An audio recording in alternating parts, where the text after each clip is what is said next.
Let me be real with you. I went to Gaza thinking I knew something. I'd read the headlines, skimmed the articles, watched the news clips where people yell and bombs fall and children cry, but nothing, and I mean nothing, prepared me for what I saw. And more importantly, who I met. A Muslim family living in the heart of Gaza changed my heart forever. And today I want to tell you why and what that means for you. I used to think conflict was something you understood by reading history books or watching the news. I thought if you knew enough facts, dates, treaties, power shifts, you could explain what was happening in a place like Gaza. I thought conflict was political, strategic, complex, and it is. But you know what I learned? None of that matters when you're sitting across from a child who just wants to show you their drawing. None of it matters when a mother serves you hot tea in a home with no windows. Because in that moment, it's not about politics, it's about people. We've been conditioned to look at people in conflict zones through the lens of distance, us and them, good and bad, heroes and villains, but real life doesn't work in binary. When I stepped into the home of a Muslim family in Gaza, everything I thought I knew got stripped away, not by an argument, not by debate, but by connection. A smile, a story, a shared meal, and suddenly the headlines didn't matter. Because I wasn't seeing a Palestinian Muslim family in a war zone, I was seeing humans. A father, a daughter, a teenager with dreams of becoming a doctor, a toddler who was obsessed with birds. What changed my heart wasn't some grand gesture, it was the small thing. The way the father looked at his kids like they were the greatest miracle on earth. The way the teenage son still managed to joke and laugh even after losing friends to the violence. The way the mother squeezed my hand when words failed. These were not victims. These were not statistics. These were people with names, traditions, inside jokes, and hope. And that's when I realized human connection is stronger than any ideology. When you strip away fear, when you silence the noise of propaganda, what's left is just two people trying to understand each other. That's where the real education begins. Because you can't hate someone when you've looked into their eyes and seen their humanity. You can't dehumanize someone whose kids play the same silly games yours do. And you can't walk away unchanged after being shown love from someone you were taught to fear. What I experienced in that home was not just hospitality, it was an act of resistance. Radical compassion in the face of chaos. And it taught me something most textbooks never will, that the real power lies not in governments or armies, but in everyday people choosing to care, choosing to love when it's easier to resent, choosing to share what little they have with someone they don't know. And I'll tell you something else, connection doesn't need a common language. It doesn't require agreement on every issue. It just takes presence, respect, an open heart. And when you feel that connection, something shifts inside of you. The labels fall away. And for the first time you see clearly, not through the eyes of your assumptions, but through theirs. The Muslim family in Gaza didn't just teach me about their life. They taught me about my own. About how easy it is to get comfortable in judgment, and how much harder but more meaningful it is to reach for understanding. They taught me that peace doesn't start at the negotiating table, it starts across the dinner table. It starts when one human chooses to see another as worthy, not because they agree but because they're alive. That's how hearts change, that's how minds grow, and that's how conflict begins to lose its grip. One real raw human connection at a time. We live in a world obsessed with more stuff, more status, more followers, more recognition. We measure success by accumulation. But when I walked into that small home in Gaza, walls cracked, power unreliable, refrigerator half empty, I felt something that I haven't felt in some of the most luxurious places I've visited. Abundance. Not the kind that comes from wealth, but the kind that comes from the heart. That family had almost nothing but gave me everything. From the moment I stepped through the door, they made space for me. Not just physical space, but emotional space. They weren't just hosting me, they were inviting me into their lives, their stories, their fears, and their joy. It was humbling, because how do you receive so much from people who have lost so much? There was no resentment, no bitterness, just pure unfiltered hospitality.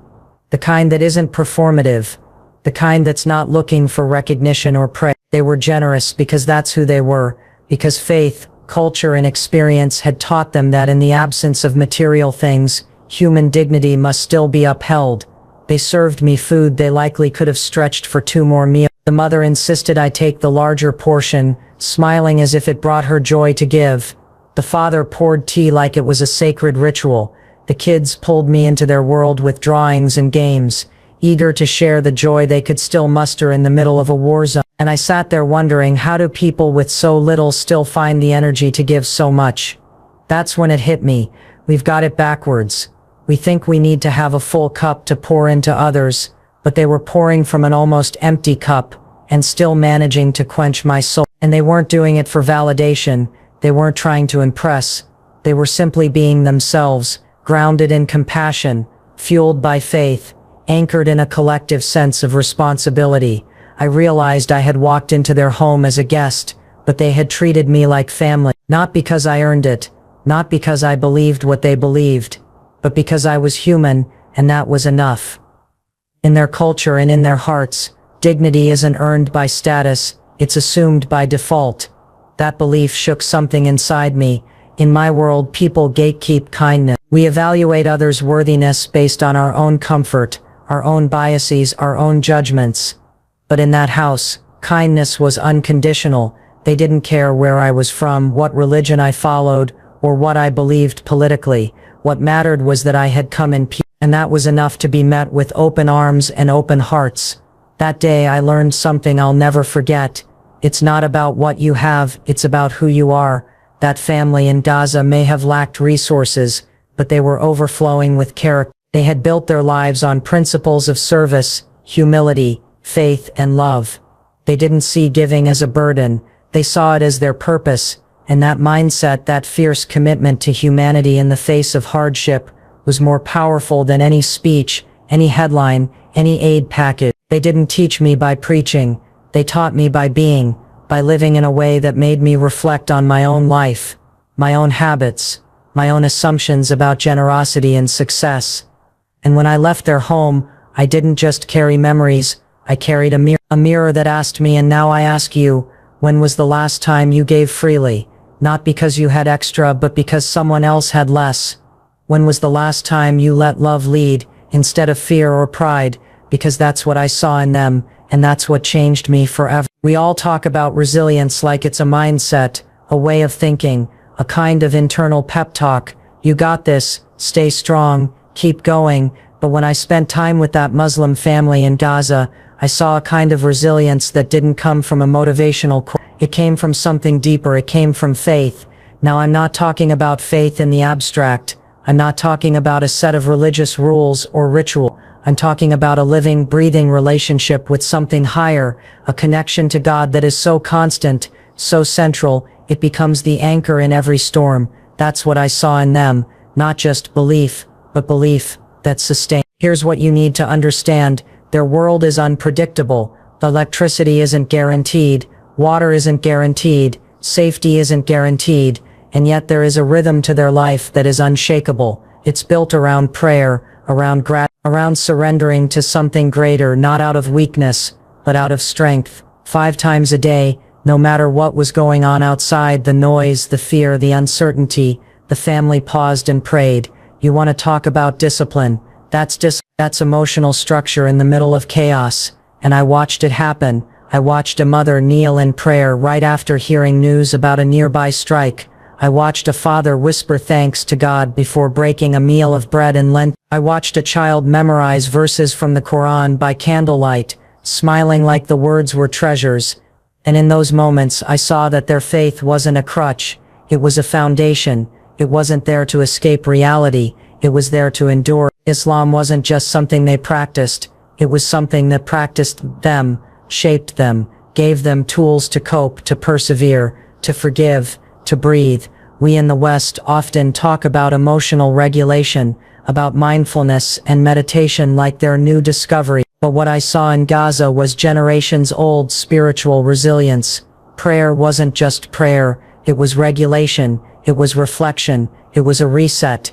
Their connection to God gave them context for suffering, patience through pain, and most importantly, hope. And when you live in a place where the future is uncertain, hope is not optional, it's oxygen. That hope showed up in the way they spoke to their children, never feeding them bitterness or hate, but instead teaching them faith, kindness, trust. It showed up in the way they continued to build lives, planting gardens, teaching lessons, celebrating birthdays, even when they knew how fragile it all was. Their faith didn't promise an easy life. It promised that even in the hardest moments, they would never be spiritually alone. And that right there is what made me pause, because I had to ask myself, what do I lean on when life cracks open? What belief system have I built when the floor disappeared? What's my source of strength when things stop making sense? They had their answer, and they lived it every day. That faith made them resilient, not because it erased the pain, but because it gave it meaning. It gave them endurance. It gave them peace that no bomb could touch, no blockade could cut off, and no narrative could erase. I walked away not just respecting their faith, but understanding something deeper. Resilience isn't just mental toughness. It's spiritual grounding. It's knowing who you are, why you're here, and who is walking with you even when the road disappears. And when I saw that in them, I knew I had witnessed a kind of strength that no force on earth could destroy. We grow up with a certain image of strength. We're taught that strong people are the ones who dominate the room, who speak the loudest, win the most, never cry, never flinch. In our culture, strength is often associated with power, with achievement, with being untouchable. But that idea shattered for me when I met the Muslim family in Gaza, because what I saw in them wasn't loud, it wasn't flashy, it wasn't made of steel or stones. It was something softer, quieter, and far more powerful. This was strength redefined, not the kind you see in movies, but the kind that shows up when the cameras aren't rolling, the kind that gets up every morning, knowing the world might not be safe, and still chooses to cook breakfast, still chooses to care for a neighbor, still chooses to smile at a stranger. Strength in that home wasn't about control, it was about compassion in the face of chaos. I watched the mother pick up shattered glass after a nearby explosion, and still make tea for a guest. That's strength. I saw the father patch holes in the wall with his bare hands, so the wind wouldn't wake his children. That's strength. I listened as their teenage daughter, whose school had been bombed months earlier, talked about wanting to be a teacher so kids won't forget how to dream. That's strength. What blew me away was how gentle their strength was. It wasn't hardened by bitterness. It wasn't fueled by anger. It wasn't about revenge or rage. It was rooted in patience, in love, in discipline. It was the kind of strength that doesn't need to announce itself, because it's busy holding everything and everyone together. This family had every reason to shut down emotion, every reason to close their doors, numb their feelings, protect only their own, but they didn't. They kept showing up, kept opening their home, kept sharing stories, food, laughter. Their strength was in their humanity, and it refused to die no matter how much pain had been thrown at them. And that made me question everything I thought I knew, because here I was, someone with every modern comfort, sometimes knocked down by small inconveniences, traffic, emails, bad coffee, and yet here were people facing real loss, real trauma, and somehow responding with more love, not less, more grace, not less. It was like their suffering had refined them, not hardened them. That's the kind of strength we rarely celebrate. The strength to stay soft when life gets cruel. The strength to keep caring when you've seen too much. The strength to forgive when you could so easily hate. And the strength to nurture others even when no one is nurturing you. In our world, we're often encouraged to be tough in ways that isolate us. We push through, we armor up, we shut down, but this family showed me another way. They showed me that real strength is not about closing yourself off. It's about staying open, even when it hurts. It's the decision to keep loving people even when the world tells you to build walls. And I'll be honest, it changed how I think about my own life, how I react to pressure, how I show up for the people around me. Because if they can hold on to compassion in the middle of rubble, what excuse do I have to live guarded? What excuse do I have not to lead with love? They didn't teach this to me with words. They taught it through how they lived, and in doing so they redefined for me, and maybe for you too, what it really means to be strong. You think you understand what hope is. You think you know what optimism means. Then you walk into a place like Gaza, where the sky sometimes feels like it's falling, and you meet children who are laughing, building things out of rubble, and asking you questions about space, soccer, and superheroes. And suddenly, your definition of hope doesn't stand up anymore. You realize that you've been looking at it all wrong. We often think that hope is naive, that it's fragile, that it needs perfect conditions to grow. But the children I met in Gaza, They showed me that hope is an act of defiance, that it's something you hold on to, not because it's easy, but because letting go would mean giving up, and they refused to give up. These kids were living in a place surrounded by conflict, and yet their imaginations weren't chained to fear. They were building paper kites with scraps from the street. They were drawing cities with tall buildings and wide gardens. One little boy showed me a picture he had drawn of a hospital he wanted to build when he became a doctor. He didn't talk about destruction, he talked about creation, about what could be. That's when I knew I wasn't there to teach them anything, I was there to learn. It's humbling, really, because we spend so much time and money in the developed world trying to teach children resilience, self-awareness, social-emotional skill, and yet here in this fragile corner of the world were kids who had mastered the art of hope with nothing more than grit, love, and the stories passed down by their parents. They weren't hardened, they weren't numb, they were present, and more than that, they were still dreaming. And I couldn't stop asking myself how does a child who has heard bombs in the night still wake up and draw flowers? How does a young girl who's had to change schools 3 times still talk about becoming a writer?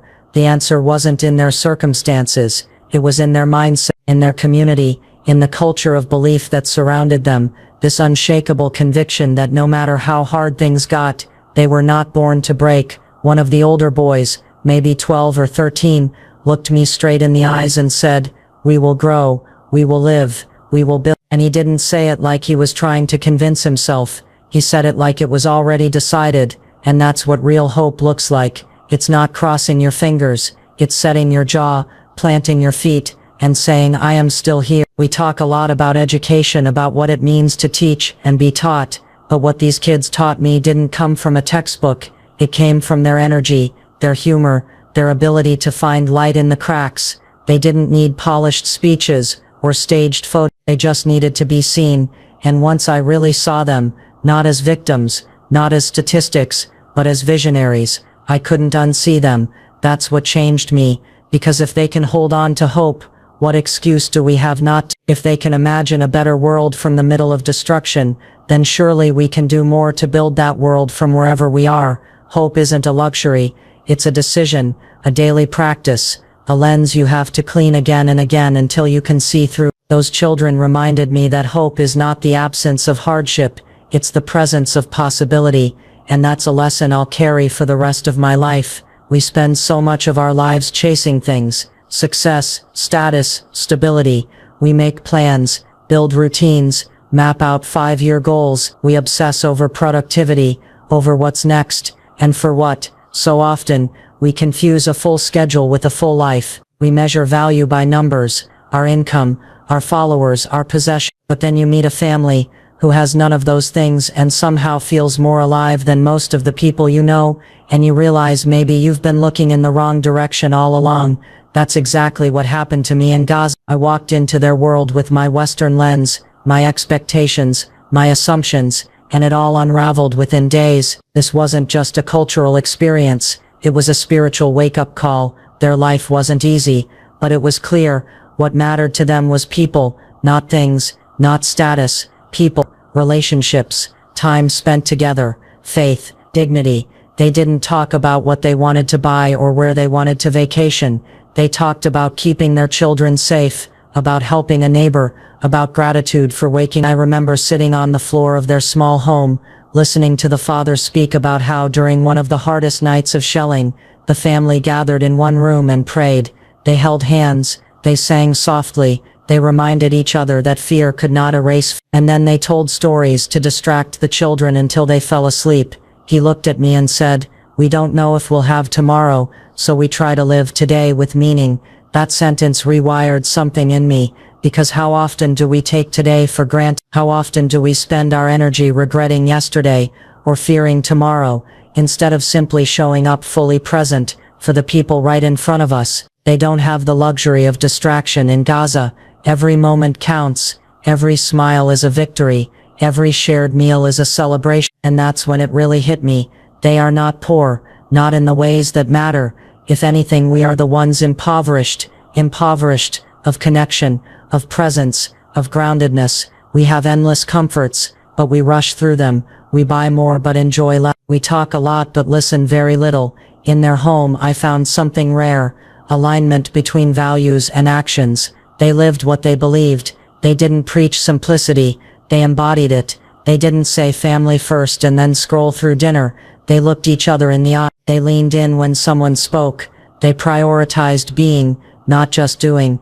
And I asked myself, what have I been missing? What would my life look like if I measured it not by accomplishments, but by presence? What if I stopped treating time like it was limitless, and instead honored it like the sacred resource it is? That family didn't just open their home to me, they opened a new way of thinking.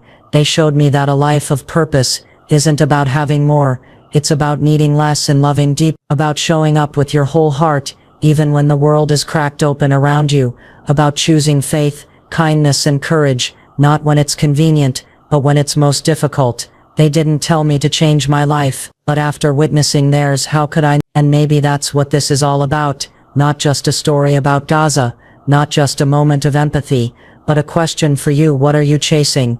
And is it actually giving you what matters most? Because sometimes, the people with the least can teach you how to live the most. Standing here today, I can tell you this: I didn't just meet a family in Gaza, I met myself in a new way through them. I walked in thinking I understood struggle, strength, faith, and perspective. I left realizing I had only scratched the surface, because what they gave me was more than hospitality. It was more than a story, it was a transformation. They taught me that resilience isn't something you perform, it's something you live quietly, consistently when no one is watching. That faith isn't about appearing holy, it's about holding on when the world gives you every reason to let go. That strength is not about power or dominance, but about patience, grace, and staying soft when it would be easier to harden. That children, even in the darkest places, still carry light. And that real wealth, the kind we should be chasing, is built through connection, compassion, and clarity about what actually matters. This family didn't ask for sympathy. They didn't see themselves as broke. They simply showed up in their full humanity, and through that, they gave me a mirror. They made me question my distractions, my assumptions, my definitions of success, and they reminded me of something I think many of us forget. It's not about what we have, it's about how we live. So now I carry them with me, in how I listen, how I slow down, how I hold my loved ones tighter, and how I use my voice, because once your heart changes, you can't go back. And I hope, by hearing their story through my eyes, yours might be stirred too. Not just to feel, but to ask yourself, am I living what matters? Am I showing up with love, with faith, with presence? That Muslim family in Gaza didn't just survive, they taught me how to live.